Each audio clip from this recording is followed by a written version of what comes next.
Alright, today we're going to talk about something that's going to lead into oxidation and reduction reactions, which are essentially, they're going to look a lot like reactions we've already done.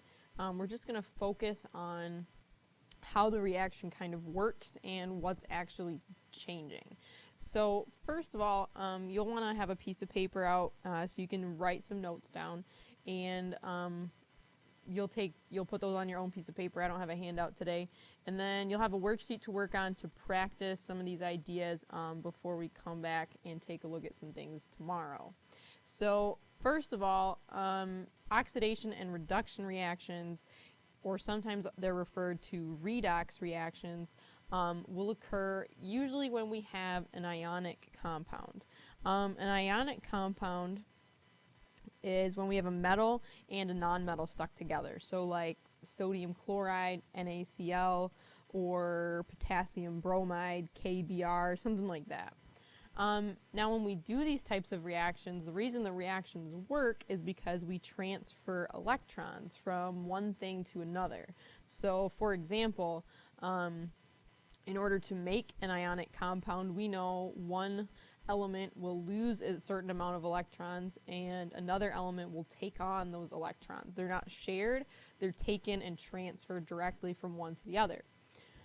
What we're going to practice writing is what's called the net ionic equation, and that will show the transfer of electrons in a certain reaction. And then later on we'll actually talk about what this oxidation word means and what reduction means in terms of how those electrons get transferred. But before we can understand that, we have to make sure we can write the net ionic equation. So for example, in terms of oxidation and reduction, the net ionic equation is going to represent the ions. So if I'm trying to make table salt, I know I have a sodium ion matching up with a chlorine ion, because sodium tends to lose an electron and chlorine tends to accept it. So that transfer is what we want to illustrate, and we can show the transfer of electrons with the charges on certain elements. So if you remember, like a plus charge will mean that you've lost an electron. So now you have more positive protons or more pluses than you do minuses, so overall your charge is positive. Same thing is true with negatively charged things. That means we've gained a minus or we've gained an electron, so now I have more minuses than pluses. Alright, so a net ionic equation, what was that? We talked a little bit about it in chapter 10. It was fairly brief, and that's why we want to go back and review and make sure we're good on this. A net ionic equation basically just shows the players in the game, essentially. So our game is a reaction and the players are the ions. So it basically just shows what things are participating in the actual reaction. Now, as in any kind of sport, we usually have people that ride the bench. So the same thing is true for a chemical reaction. There's a certain group of ions called spectator ions, and those ions do not participate in the reaction.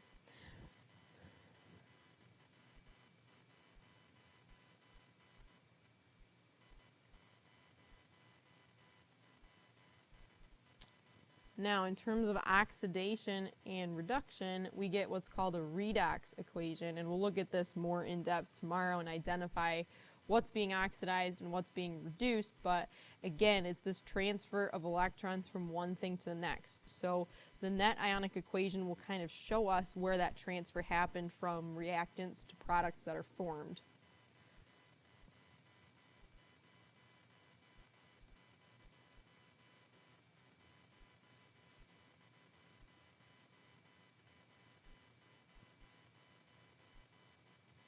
So let's look at our first example. You're going to be given,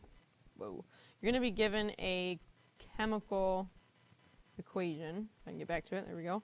You're going to be given a chemical equation. Now this equation does not show any charges anywhere between certain things, or certain elements. They don't represent the charges. The net ionic equation part comes in where we represent the charges, and charges will kind of show us where the electrons are being moved to from one side to the other.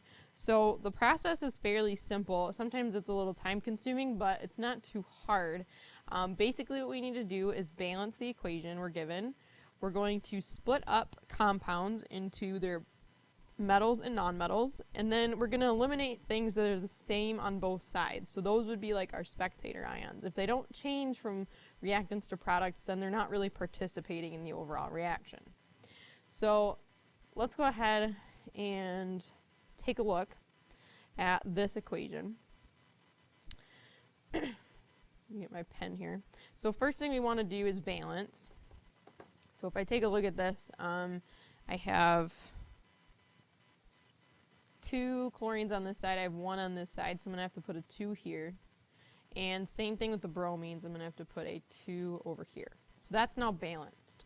So I got that part done.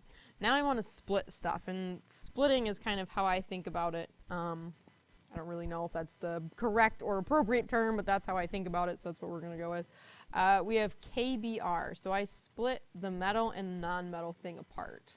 So here I have K, 2 of them, because there's 2 out front, and I have 2 BRs.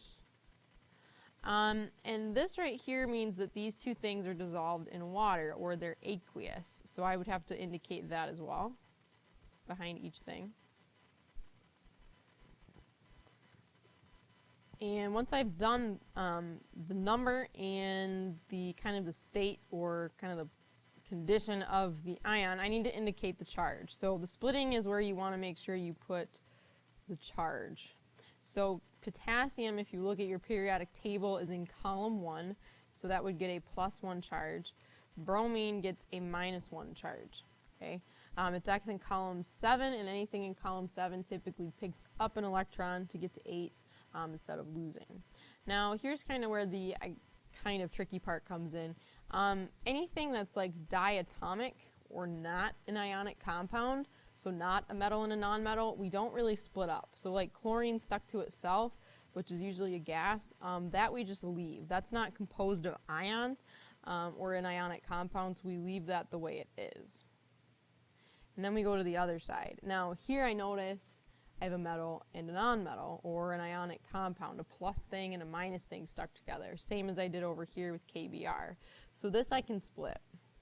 So I have 2K plus 1, that's aqueous again, plus a Cl, and I have 2 of those, with a -1, that's in group 7, and that's aqueous, plus this is Br2, and that's a gas. That's not ionic, so I don't need to show it splitting up. Essentially the things you want to represent being split up are the things that have been dissolved or are typically aqueous. Okay, so that's my splitting. I've indicated charges. Now let me switch colors. Now we want to eliminate. So this is where we look for spectator ions. So any compound or ion that's the same on this side as it is on the product side can be eliminated. And as long as we've balanced our equation, we can subtract away that thing equally from both sides, and it essentially disappears in terms of us representing it in the equation.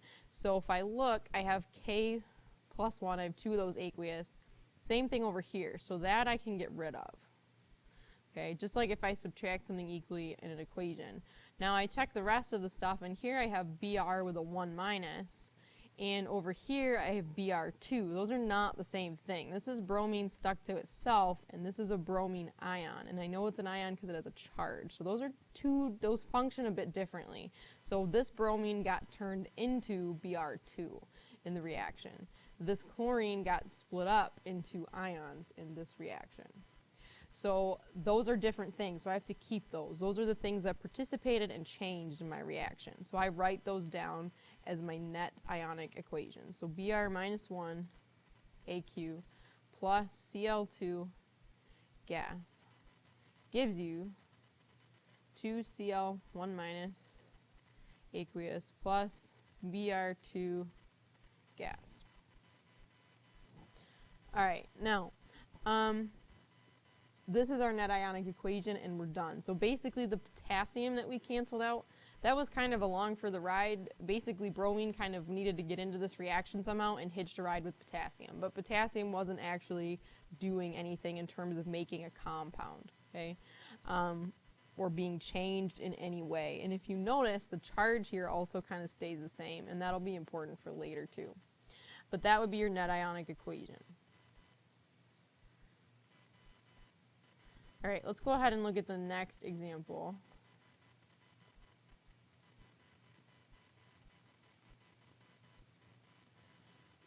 So here I have an equation again, and I want to write the net ionic equation. So anything that's aqueous, I want to try to split up, or anything that's ionic, I want to try to split up. So these are all ionic compounds. So is this one, but this one's a solid, so there aren't any like free-floating ions, because this thing is a solid chunk. It doesn't dissolve or break apart in any way. In my solution, it stays as a solid, so I don't need to worry about splitting this guy up. Okay, so let's go ahead and take a look. Let's make sure this is balanced. It may be, but let's double check. I have a 2 there, which means I probably need a 2 here in front of this sodium. So I gotta have 2 and 2. And it appears that we're balanced after that. Okay, so let's go ahead and start splitting stuff. Here was one of the things. It's a metal with a non-metal unit, and it's aqueous. So I have 2 Na.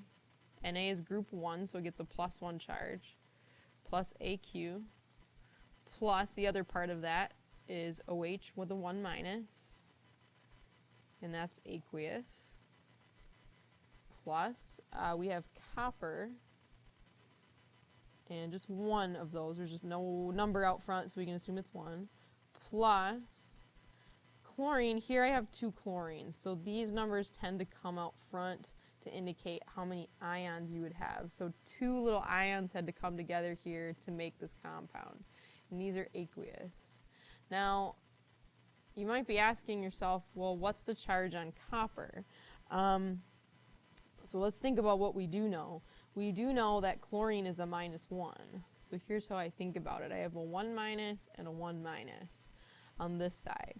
But overall, this compound doesn't have a charge. So if I only have 1 copper over here, which I only have 1, there's no subscripted number, then on this side, I must have 2 pluses to cancel out each of these minuses, essentially. So over here, copper has to have a +2 charge.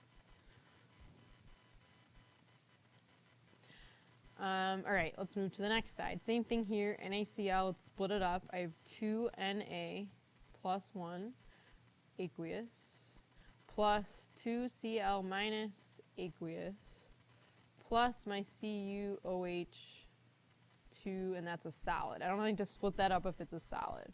Just the things that dissolve in water and would be split up as ions in water. So let's look at what's the same, and those are the things we can get rid of. So I have 2 Na +1, and I have it again here. So that one is not participating.